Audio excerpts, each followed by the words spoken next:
memulai kajian tentang angkatan 66 yang akan dipaparkan oleh Pak Rahmat. Waktu dan kesempatan dipersilakan. Sebentar banget. Kasih dulu aku ini follow-nya. Alasannya kenapa kita diskusi ini gitu.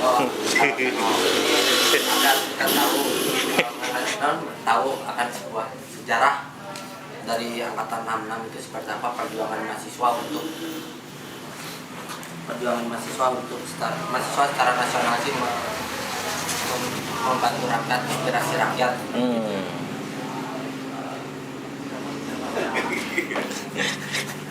Oke, terima kasih teman-teman ya. Seperti yang sudah dibicarakan sebelumnya ya bahwa sekarang memang menjadi ada penambahan kegiatan ya, selain kalian memberikan materi pembelajaran teman-teman anak-anak kampung di sini, juga kemudian yang terpenting juga kalian ada timbal balik, ada dari pihak tabunya sendiri ada timbal balik buat teman-teman ya di sini. Dan telah memberikan kontribusi baik ya buat adik-adik kita. Ini memang gagasan ini memang dari dulu saya sudah tawarkan dari angkatan yang pertama ya dari tahun 2003, tapi kemudian tidak terrealisasikan untuk diskusi-diskusi seperti ini. Alasannya kenapa waktu itu saya menawarkan ini karena ini penting, karena kenapa penting karena mahasiswa ya bukan hanya sekedar mahasiswa, tapi kita semua kaum terpelajar itu berhak untuk tahu persis bagaimana itu sejarah, karena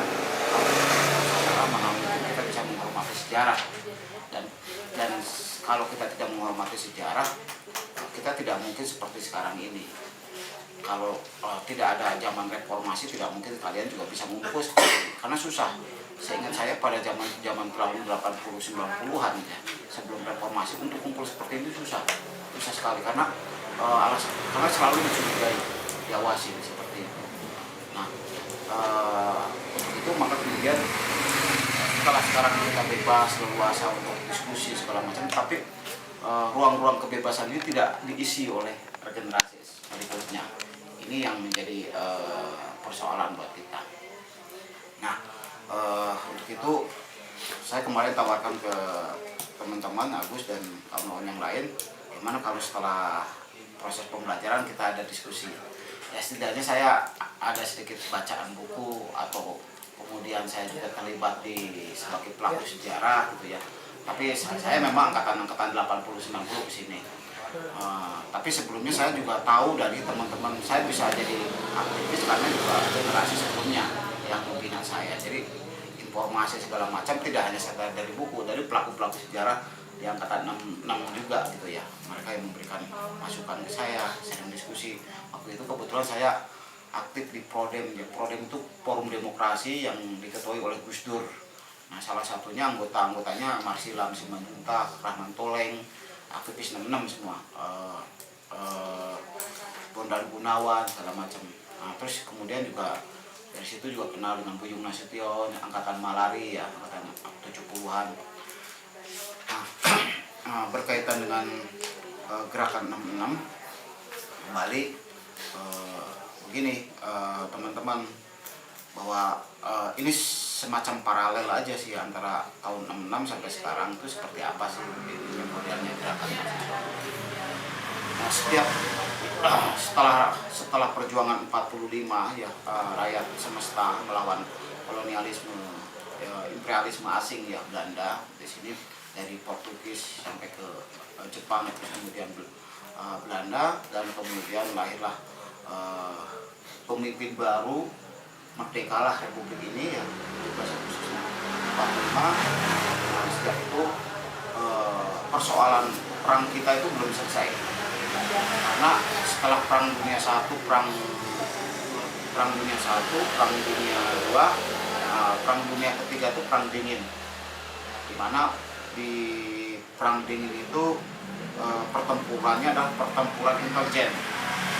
Nah, pada Perang Dingin itu di hampir seluruh dunia ya, tidak hanya di Indonesia, di Amerika Latin juga terjadi peristiwa Perang Dingin. Nah, perang dingin itu adalah perang ideologi antara ideologi kapitalisme yang dipelopori oleh Amerika, karena memang Amerika punya kepentingan sangat kuat. Terus kemudian ideologi sosialisme yang kebetulan ada macet Rusia, Cina gitu ya. Terus Kuba, Kuba juga merdekanya setelah mereka melakukan revolusi setelah revolusi 45 sebetulnya. Tapi kemudian perang dingin ini kemudian berdampak pada Indonesia. Indonesia setelah revolusi 45, terus lalu kemudian Soekarno itu terus hampir berapa tahun ya menjadi semacam semacam rejim Orde Lama waktu itu sebetulnya oleh gerakan pro demokrasi waktu itu ya, kelompok-kelompok mahasiswa. Nah,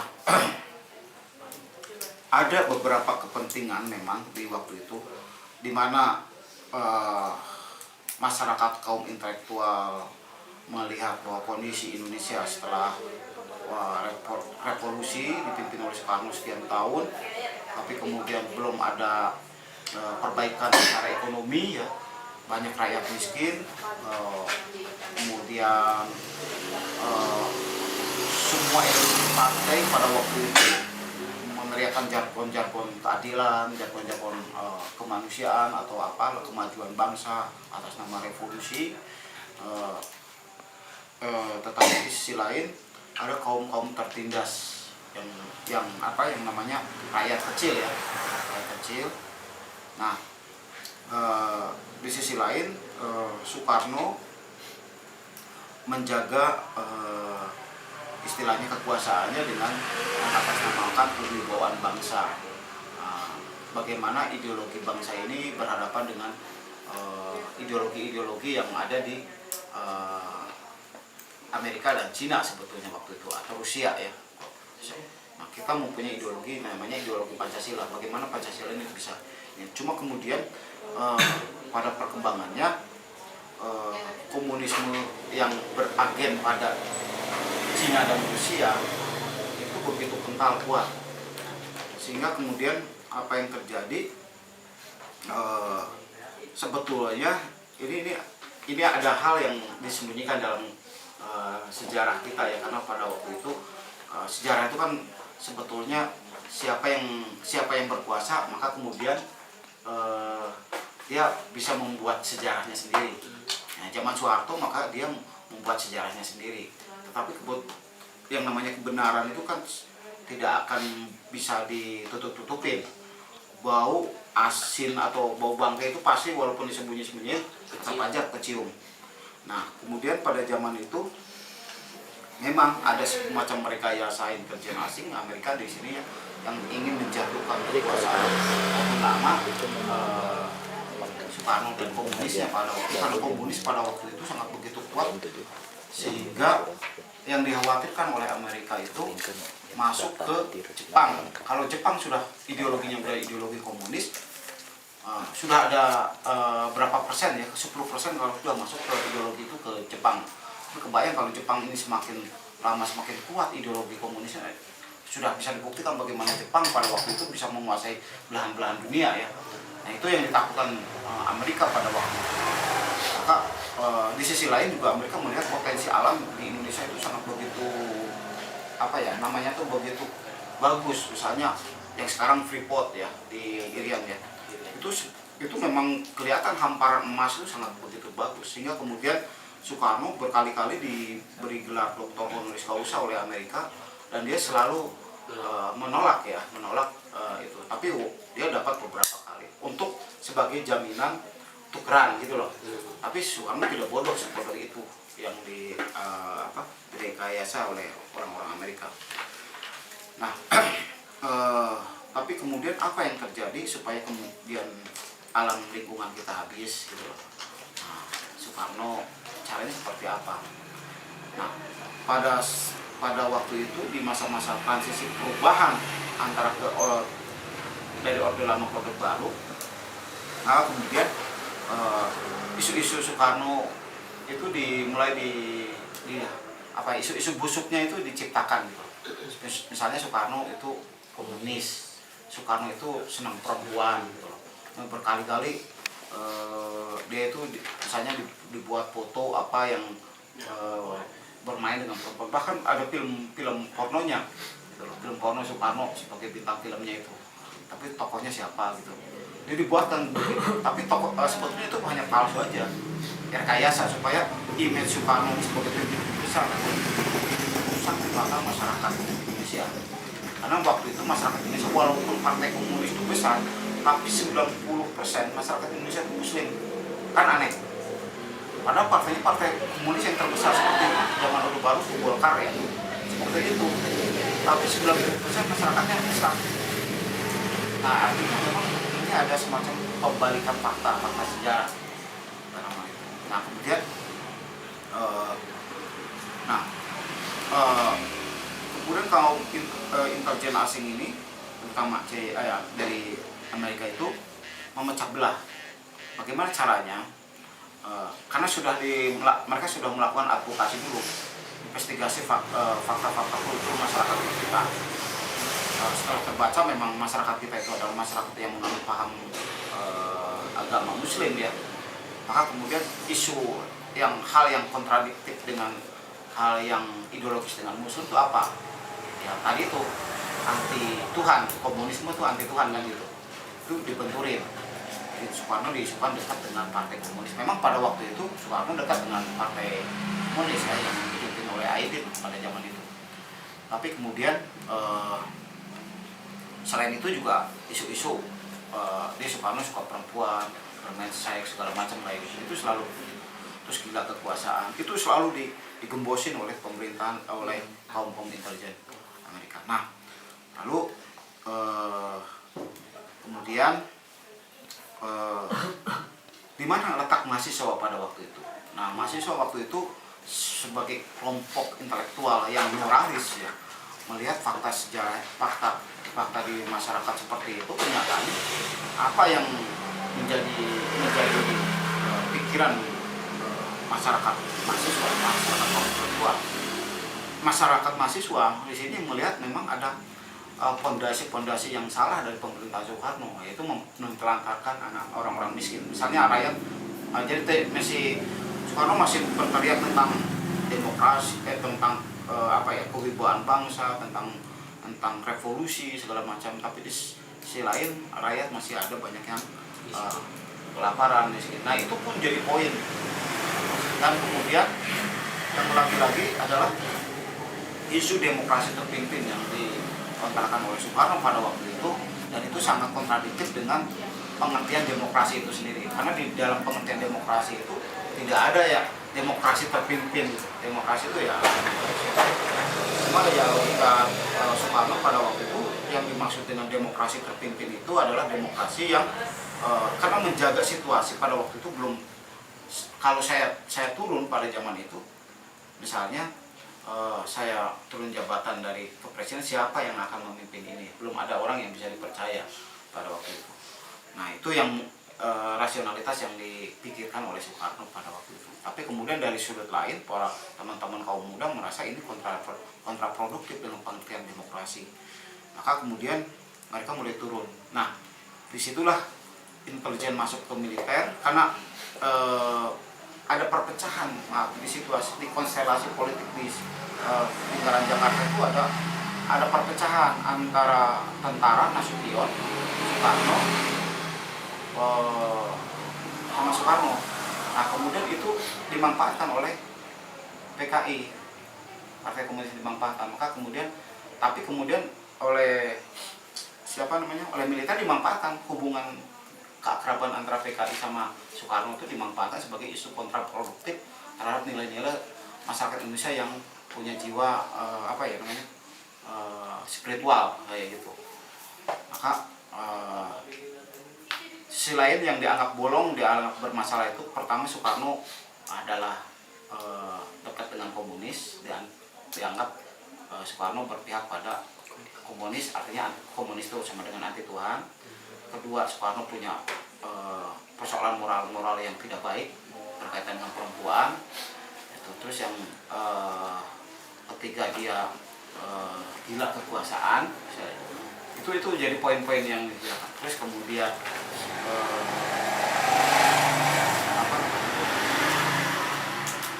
gila kekuasaan. Oh ya, itu tiga itu. Nah, itu yang menjadikan sasaran dari gerakan mahasiswa waktu itu.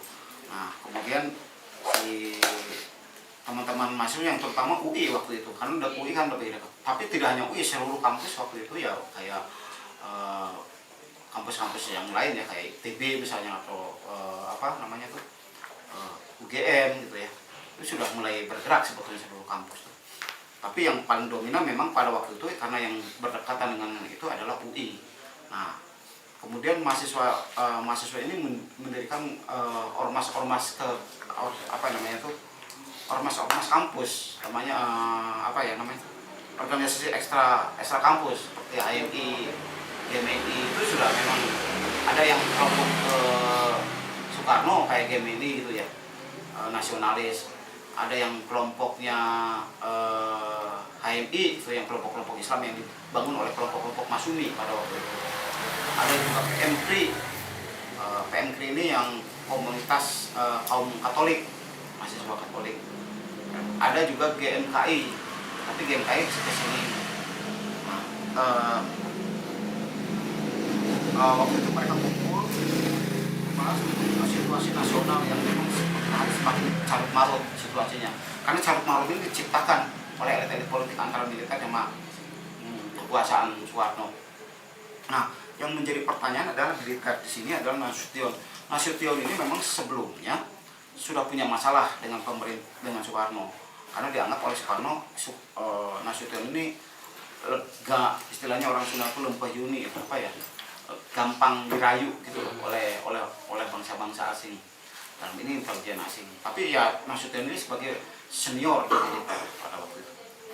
Tapi kemudian apa yang terjadi, muncullah kudeta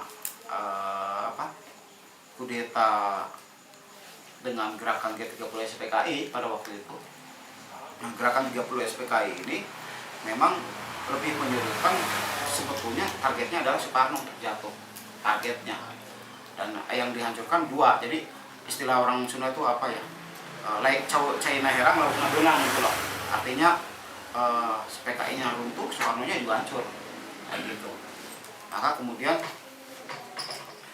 yang menjadi masalah adalah di sini, kalau pada waktu itu mahasiswa tidak turun, nggak mungkin Soekarno jatuh pada waktu itu. Nah, tentara tidak mungkin mereka melawan langsung ke presiden kan gitu. Maka kemudian mahasiswa jadikan alat untuk menyerang Soekarno. Nah itu, mahasiswa dasarnya adalah tiga hal tadi: gila kekuasaan yang kontraproduktif dengan pengertian demokrasi, terus kemudian gila kekuasaan, masalah moralitas, dan kemudian masalah kemiskinan rakyat. Mahasiswa yang cuma melihat itu, tetapi itu dijadikan alat untuk menjadikan oleh militer. Nah itu ya salah satunya tokoh pada waktu itu adalah Sohogi. Mungkin kalau teman-teman menonton ya filmnya Sohogi, seperti itu yang terjadi. Bagaimana gerakan moralitas mahasiswa. Tapi juga harus perlu dipertanyakan pada waktu itu pertemuan Sohogi dengan pegawan ekonomi kita tuh siapa? Zaman Orde Baru. Salah satu orang yang pernah menentang Soekarno yang kemudian dia lari ke Amerika. Aduh, siapa ya?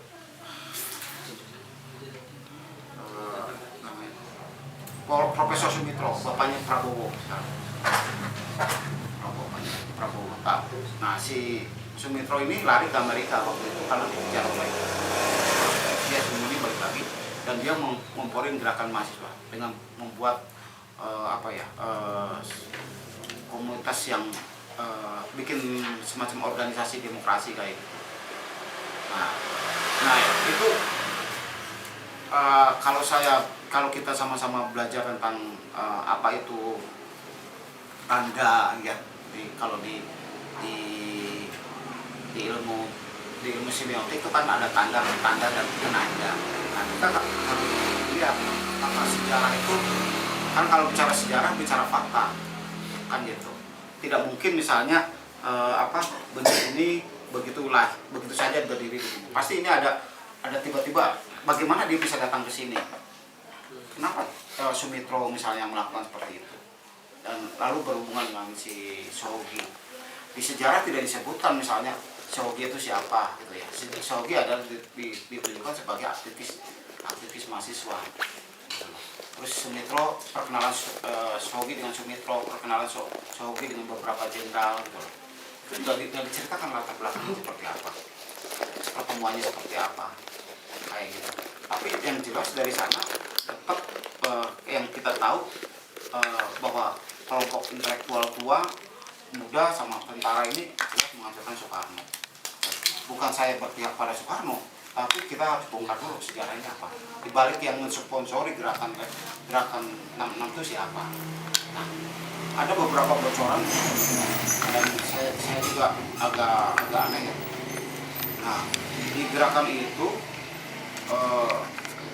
yang banyak dipelopori adalah teman-teman dari HMI, salah satunya Akbar Tanjung ya, yang pelopori itu. Yang kemudian setelah Soekarno tumbang, kemudian beberapa mahasiswa ini bergabung di parlemen zaman waktu itu zaman pemerintahan Soeharto. Nah, sekian tahun pemerintahan Soeharto jalan, dan akhirnya di beberapa teman ini juga melegitimasi dengan undang-undang sumber daya asing, bukan sumber daya, investasi asing tahun 70-an. Dan muncullah gerakan Malari pada waktu itu, karena ternyata tidak disangka oleh teman-teman para aktivis 66 waktu itu, kok kesini larinya gitu loh, bukan memperbaiki bangsa, tapi malah menjadi mengawali cikal bakal rusaknya bangsa. Justru ada statement dari beberapa teman-teman angkatan saya ini, Indonesia mulai rusak itu adalah sejak tahun 70-an. Kalau zaman pemerintahan Belanda tidak seperti ini. Awal pemerintah Belanda hanya ngepek, misalnya dia ngambil rempah udah gitu loh. Tapi kalau sekarang enggak, udah sampai ke ideologi. Itu cikal bakal dari rusaknya tatanan kehidupan berbangsa kita. Kalau pada zaman itu hanya mereka PUC butuh rempah-rempah ngambil dari sini, tidak berhubungan dengan budaya tetap aja jalan, budaya Sunda jalan, budaya Jawa jalan, semua jalan. Tapi sekarang udah bukan lagi itu, pikiran kita semua sudah terkontaminasi itu dengan sumber daya investasi asing yang waktu itu ditolak oleh gerakan mahasiswa tahun 70-an, yang maka muncullah gerakan Malari ya, salah satunya ya bobolah Afrika punya usaha di Irian itu, Freeport ya, terus kemudian Honda masuk, sebelumnya nggak ada. Semua pada zaman Soekarno nasionalisasi, semua perusahaan itu milik bangsa kita. Nah itu mungkin sampai situ aja dulu ya. Nah, kira-kira ada pertanyaan dari teman-teman sebelum kita berlanjut? Ya, mungkin ada pertanyaan dari teman-teman, silakan. Ya, kamu analisis dulu. Ya, latihan. Tadi yang hubungan aku tuh apa aja poin-poinnya? Ya, pada Perang Dunia Ketiga itu perang dingin, yang dimaksudkan perang dingin itu adalah perang ideologi antara kaum kapitalis dan sosialisasi. Kapitalis itu dipropori oleh Amerika, terus pada tahun itu juga Jepang sudah dimasuki 10% ke ideologi komunis gitu. Lalu ada cara menjatuhkan Soekarno itu dengan yang pertama itu bahwa Soekarno dekat dengan PKI, yang kedua dengan moralnya, dan yang ketiga itu gila pada kekuasaan. Jangan ketawa lu, Gus. Ayo moderator ini. Untuk Munculkan masalah biar yang lain kebakar nih. gitu. Bingung. Oh, bingung. Sok teman-teman yang lain nih.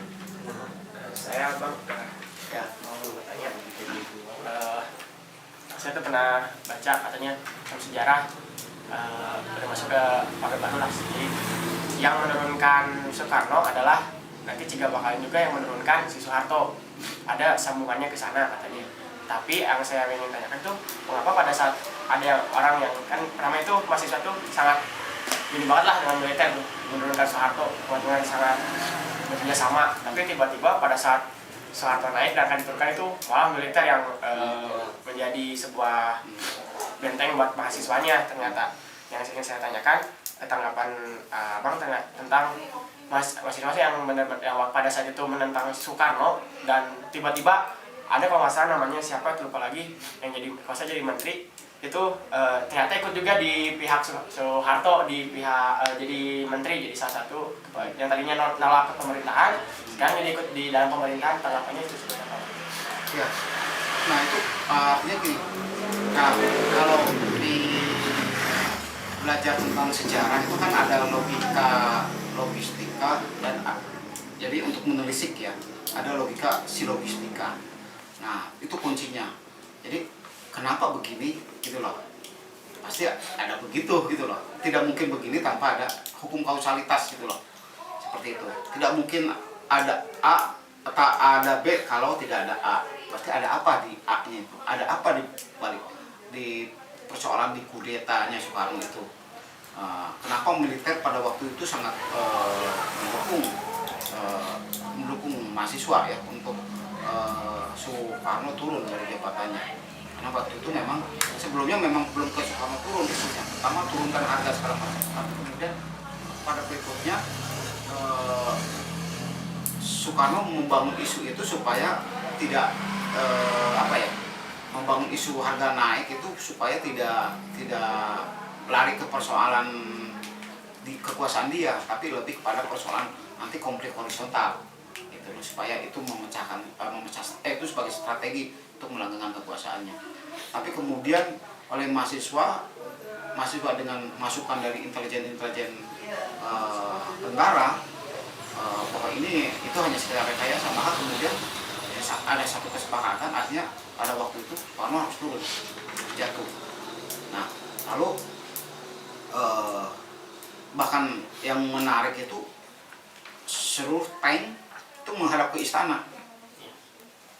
Jadi menghadap ke istana, dan kemudian Soekarno waktu itu oleh beberapa jenderal supaya dia karena untuk keselamatan presiden, maka Soekarno dibawa naik helikopter ke Istana Bogor. Secara tidak langsung artinya ketika wilayah kekuasaannya istana sebagai simbol dari kekuasaan kosong, berarti artinya pemerintahnya kosong. Artinya menandakan bahwa pada waktu itu Soekarno sudah tidak berdaya. Alasan yang keamanan, padahal pada waktu itu kalau Soekarno mau kan banyak tuh Cakrawirawa segala macam, pasukannya lengkap dan mereka pasukan khusus untuk bisa melawan melawan tentara-tentara yang menghadang Soekarno pada waktu itu. Tapi kemudian tapi tidak begitu, Soekarno tidak mau terjadi waktu itu, pikirnya Soekarno tidak mau terjadi perang darah antar saudara, jadi perang saudara. Soekarno tahu bahwa Iqbal ini bukan rakyat, jadi ada yang menunggangi. Gerakan mahasiswa itu ada yang menunggangi siapa? Amerika. Dan selain Amerika siapa yang menunggangi dia? Yaitu jenderal-jenderal yang berkhianat pada dia. Salah satunya Soeharto sama Nasution. Maka kemudian ada pernyataan yang sangat tajam sekali. Pengalaman pahit saya pertama adalah ketika saya ditinggal ibu saya meninggal. Yang kedua dikhianati anak buah saya sendiri. Dia bilang gitu, Soekarno. Kemudian hanya dia dibawa sama jenderal siapa yang namanya itu. Nah, si jenderal ini yang membawa Soekarno ini dari helikopter, ini juga diculik. Maksudnya dihukum rumah gitu loh. Sampai akhirnya dia meninggal di rumah.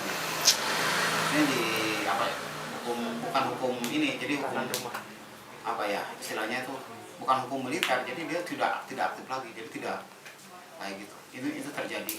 Nah, lalu kemudian Soekarno tumbang dan apa namanya tuh pemerintah Soeharto jalan. Kan waktu itu Super Semar sampai sekarang kan nggak jelas. Tapi di pernyataan Super Semar itu hanya menyatakan bahwa saya serahkan keamanan, bukan negara, bukan menyerahkan negara, tetapi keamanan situasi nasional kepada Soeharto.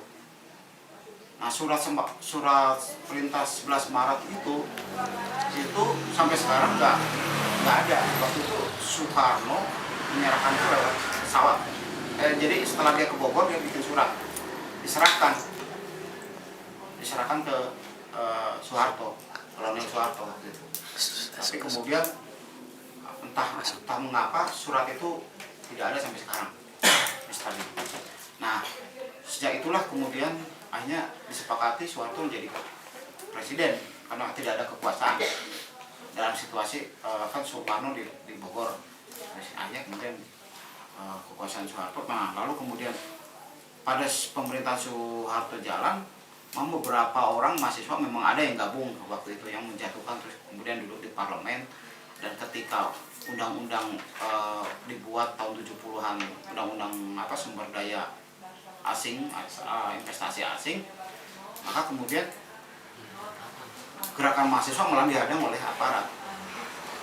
Dan kenapa gitu loh? Nah, memang pada waktu itu memang bukan lagi militer yang zamannya Ahmad Yani, zamannya Jenderal Sudirman, bahwa milik tentara itu adalah milik rakyat. Tapi pada waktu itu sudah berubah, tentara sudah jadi bagian dari kekuasaan. Jadi udah disetting. Nah, siapa yang menyatakan? Memang ada blok kiri, blok kanan. Ada tentara yang masih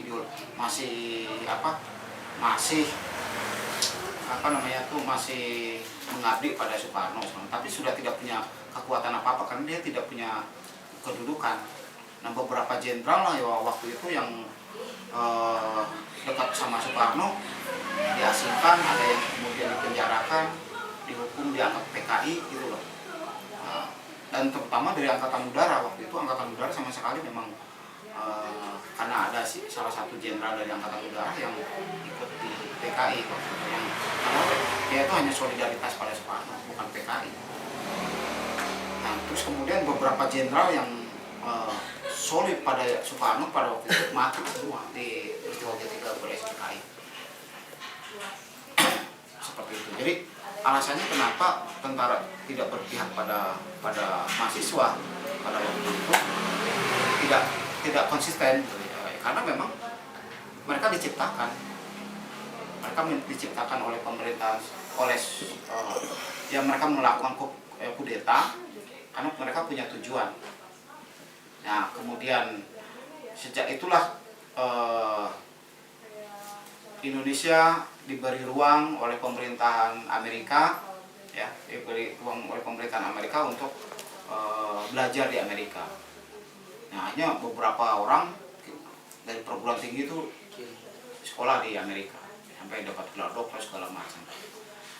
Nah, itu jaminan supaya kemudian Amerika bisa masuk. Jadi kalau misalnya saya mau ngolok kamu, misalnya kamu mau idealis orang wah gitu ya, frontal selalu protes, udah nggak usah dia jawab ini dengan cara lain, misalnya yuk kita ngebahas yuk supaya ini, lama-lama kan lunak tuh, udah lunak karena udah enak biasaan gitu kan, sudah lama miskin. Nah, terus dikasih sesuatu yang semu gitu ya, oh enak nih kita bisa pakai baju bagus, pakai mobil bagus, sekarang bagus, tapi tidak nyadar bahwa harta kekayaan kita diambil gitu loh, pelan-pelan. So nanti setelah kamu senang ya udah kita bikin perjanjian bagaimana supaya saya bisa nyimpan saham di tempat kamu, misalnya nanti kita bagi dua gitu loh, kan maunya seperti itu. Muncullah Freeport, bikinlah undang-undang, dibuat undang-undang, karena untuk mereka bisa masuk ke sini harus ada legalisasi, ada aturan yang dibuat oleh pemerintah kita. Nah, nanti kalau ada apa-apa ya orang mereka kan kalian yang membuat undang-undangnya.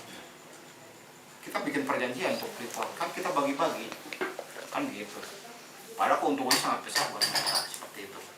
Nah itu yang terjadi. Jadi itu yang disesalkan buat saya di teman-teman gerakan 98 menuding bahwa tentang akibat dari kebangkrutan ini adalah salah satunya tentara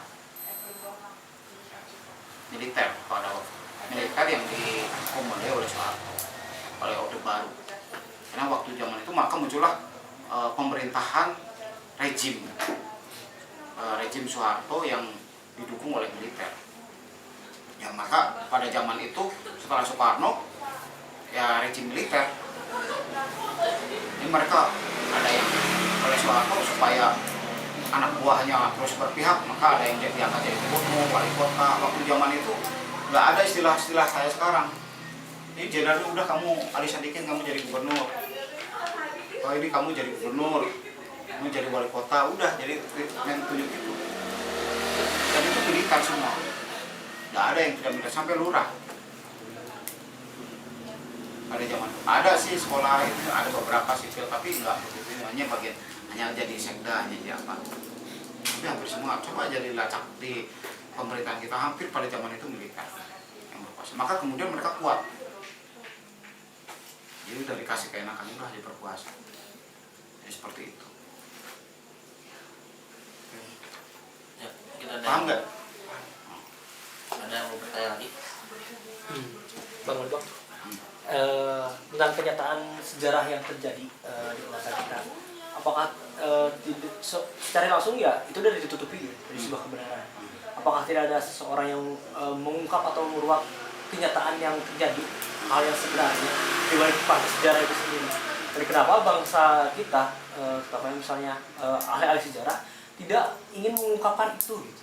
Tidak ingin mengungkapkan kembali jati diri hal yang sebenarnya yang terjadi di balik sejarah. Kenapa sejarah itu harus ditutupi? Padahal ada sebuah kata-kata yang mengatakan bahwa bangsa yang besar itu adalah bangsa yang yang menghargai sejarahnya. Gitu. Bagaimana kita bisa menghargai sejarahnya apabila sejarahnya itu adalah diabu-abukan, gitu. Diputarbalikan faktanya. Dan ketika rejim Soeharto menduduki, apakah semua orang-orang intelektual yang berpihak pada Soekarno tidak ada yang ingin mengungkapkan ini gitu, mengungkapkan apa yang sebenarnya terjadi? Padahal kan maaf gitu, yang di sini yang kami hidup adalah Soekarno gitu. Yang mati secara busuk itu Soekarno. Padahal selama 30 tahun lebih yang berkuasa pada saat itu ya Soeharto sangat tinggi gitu. Padahal ya yang mengatakan bahwa Soeharto itu adalah bapak pembangunan nasional, tapi nyatanya seperti itu di balik sejarah fakta ya ketika saya mengetahui hal ini dari abang. Terima kasih. Ya, jadi pada waktu itu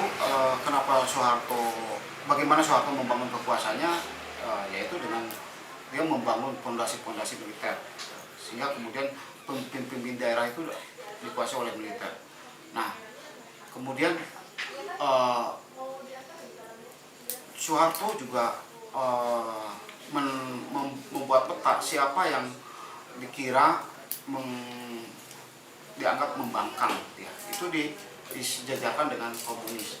Maka yang dihancurkan oleh Soeharto pada waktu itu adalah komunismenya dan angket-angketnya. Nah, komunisme dan angket apa saja unsur-unsur dari komunisme pada waktu itu adalah di situ ada kaum intelektual dari komunisnya. Itu juga disapu bersih. Jadi bisa terbayang oleh teman-teman, saya baca buku fakta-fakta sejarah ya, dari hasil testimoni teman-teman LSAM, riset dari teman-teman LSAM. Jadi bagaimana kejamnya pemerintahan Soeharto pada waktu itu supaya semua orang bungkam, baik ahli sejarah, pokoknya para ilmuwannya segala macam itu bungkam, tidak bisa bicara apa-apa. Jadi ada misalnya orang yang suka nulis. Kalau saya tidak suka misalnya sama orang itu, saya bilang itu ini loh, di kelompok mereka tuh ada yang namanya ikatan dokter gitu ya, itu sampai ditangkapin. Ada beberapa dokter itu ditangkap oleh mereka, dipenjarakan sampai ini dokter perempuan penjara, dokter laki-laki dipenjara. Ada beberapa memang saya punya alat-alat bukti ya untuk itu. Terus kemudian di kelompok-kelompok yang ahli sejarah juga begitu, dibungkam. Jadi kiranya ini bisa ini dianggap masuk ke lekra gitu.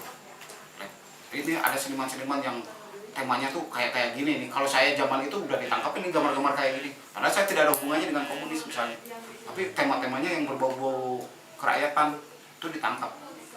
Bayangkan jangankan itu. Ini pengalaman ya Pak Tatang Gandar almarhum. Dia punya sanggar, terus ada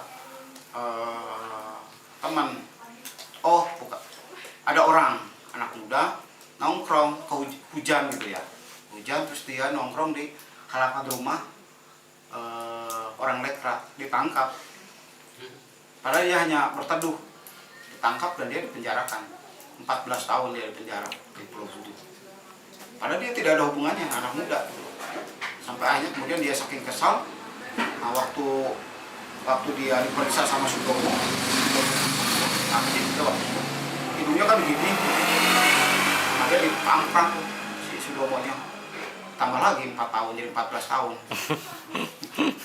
Kayak gitu, itu kejadian pada waktu itu. Jangankan ngomongin sejak kayak gini, makanya pada waktu itu saya masih terasa tahun-tahun 80-90 itu 90-annya masih terasa, ngumpul aja lebih dari 3 udah dicurigai pada waktu itu. Jadi mana mungkin ada orang yang bisa berani ngomongin fakta sejarah.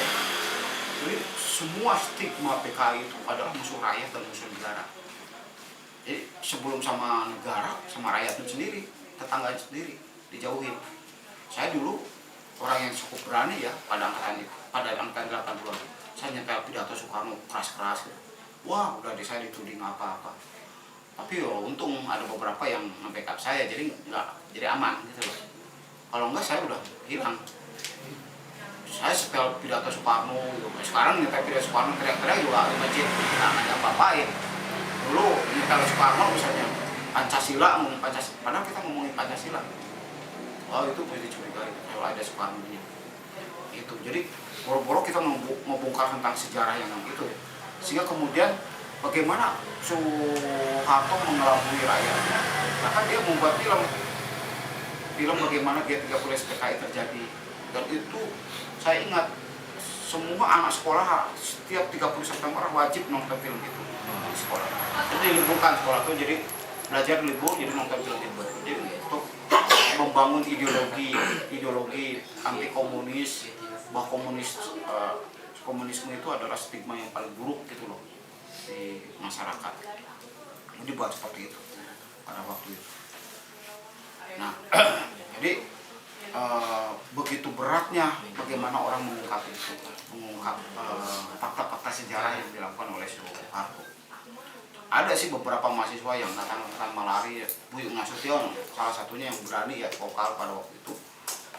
Soeharto harus turun. Itu tahun-tahun 70-an, 70, 73, sampai 77. Sampai dikejar-kejar. Tapi ya karena ada kekuatan backing segala macam ya aman-aman saja. Seperti itu, sampai waktu itu saya sampai pesawat terbang helikopter tuh turun di lapangan ITB. Kopassus, bukan Kopassus dulu, RPKAD turun ke kampus. Dan kantor rektorat ITB itu ditembakin. Dan yang menembakin itu adalah tentara dari Kodam Diponegoro, tapi pakai seragam Siliwangi. Nembakin. Tahun 77. Saya masih ingat. Nembakin. Jadi ya takut kan semua orang, para cendekia itu takut. Hanya ya pada zaman itu ya kita hanya bisa ngobrol di kampus, itu pun sangat sulit, curhatan. Maka zaman itu kita hanya terasa sekitar tahun-tahun itu masih terasa, sekitar 80, 70, 80 masih terasa. Jadi kalau ngomong kayak gini, wah ada tetangga, itu PKI tuh. Dulu sempat saya ingat ada orang jualan balon di pinggir jalan, tapi bentuk palu, ditangkap. Hanya bentuknya palu, ditangkap. Disangka komunis, padahal dia sekarang kan banyak tuh yang palu-paluan gitu, ditangkap. Lucu gitu, ada bonekanya ditangkap. penjarakan. Itu gilanya Soeharto. Jadi ketakutannya sama jadi apalagi ngomong sejarah, hal-hal yang gitu aja seperti itu. Ada ronggeng cerita ini. Ini di daerah Jawa Timur ya. Jawa Tengah, kebanyakan sih yang korban-korban PKI yang dituding PKI itu Jawa Tengah sana. Ada cerita saya tuh suka sama si tetangga gitu, karena tetangga ini cantik. Nah, saya sukanya. Padahal itu anak Ansor. Saya ini Ansor, pemuda Ansor. Makanya waktu itu kan Gus Dur minta maaf sama korban yang di PKI kan. Pemuda Ansor. Nah, dia tuh tertarik sama si tetangganya. Lalu si tetangga itu nikah sama petani, salah satu ya tetangganya juga, temennya nikah karena dia suka. Terus si tetangganya itu, si lakinya itu bikin sumur. Pas malam itu kejadian di lubang buaya. Akhirnya dia dilaporin si orang tetangganya itu ke lurah, ditangkap, dipenjarakan. Padahal dia bikin sumur untuk sumur rumah. Dan dia tidak tahu Jakarta gitu loh, pada zaman itu memang sangat susah Jakarta. Dia tidak tahu dengan kejadian itu, karena belum ada TV, maksudnya belum TV juga ada. Dilaporin, besoknya dilaporin, ditangkap. Oh itu katanya untuk membuang Prajenderal, hanya buang sumur, buat sumur. Tangkap, terus si ceweknya tiap malam harus ngeladenin dia, ngeladenin si polisi, ngeladenin lurah, karena dia paling cantik sampai akhirnya dia meninggal karena tiap hari harus kerja ngeladenin laki-laki itu semua. Itu kejadiannya, dampak dari politik Orde Baru. Ada salah satu sinden ini ceritanya tuh jalan mau nyamperin temennya yang tukang sinden itu kan rencananya mau ke acara pengantinan, biasa diundang gitu loh. Jalan, ada temannya di kantor lurah. Akhirnya dia mau ngajak temannya itu untuk ngendangin gitu loh. Dipanggil, dia tidak tahu ada apa di kelurahan itu, datang aja ke kelurahan. Sampai kelurahan terus akhirnya, kamu mau kemana? Mau ke teman saya. Kamu apa kerjanya? Saya nyanyi. Udah, kamu diam dulu di sini. Periksa. Udah dipenjarakan. Tidak ada hubungannya. Itu kayak dianggap lekra. Padahal dia hanya senang nyanyi aja, nggak ada hubungannya dengan lekra. Kayak gitu. Itu terjadi pada zaman itu banyak peristiwa-peristiwa HAM yang dilakukan oleh pemerintah, kekerasan yang tidak diadili, tidak ada proses pengadilan segala macam, dipenjarakan dan mati. Yang ngeri lagi di Bali sampai 2.000 orang yang mati ditembakin ya. Ditembakin, terus kemudian kalau menurut data dari CIA itu sekitar 2 juta orang yang dibunuh oleh pemerintahan Soeharto pada waktu itu. Sebagai bukti bahwa PKI sudah tiada.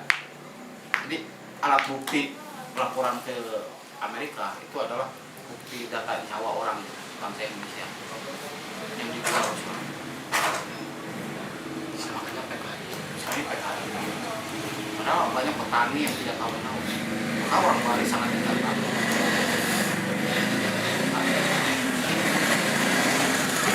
Kali nanti kalian nonton film Jagal terang aja ya, kalau bagaimana waktu itu preman digunakan oleh pemerintahan Soeharto supaya menyembelih. Cara membunuhnya juga pakai tambang, pakai kawat, terus dia diikat, dia dililitin pakai kawat, terus ditarik dari sana, jadi kecekik kan, mati.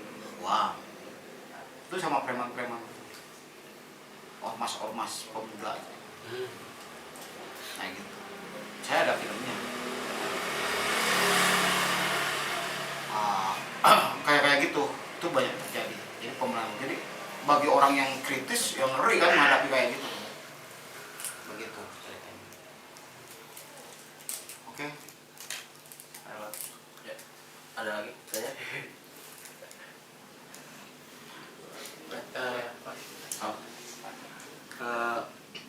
Pandangan saya menganggap kalau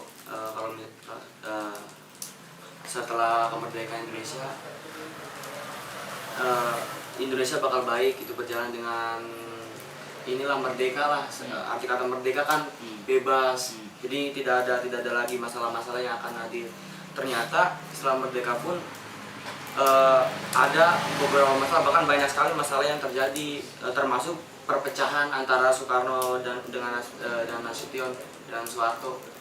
Itu sebenarnya apa yang terjadi dengan bangsa kita sampai akhirnya perpecahan itu dapat terjadi di dalam orang kita sendiri lah, bangsa kita sendiri. Ya itu karena gila kekuasaan. Jadi gini, jadi perjuangan revolusi 45 itu emang tidak dipahami secara utuh oleh para petinggi bangsa ini pada waktu. Jadi mereka tuh jadi gila kekuasaan, bukan gila untuk membela martabat bangsa, tapi gila kekuasaan. Itu yang menjadi kunci utama kenapa mereka menjadi pemerintahan. Seperti misalnya dulu bangsa kita ini bangsa yang jaya, bangsa yang disegani oleh bangsa dunia ya, karena kita itu adalah masyarakat pelaut. 500 sebelum Masehi kita sudah menemukan benua Madagaskar, bangsa kita, bangsa yang gagah. 200 sebelum Masehi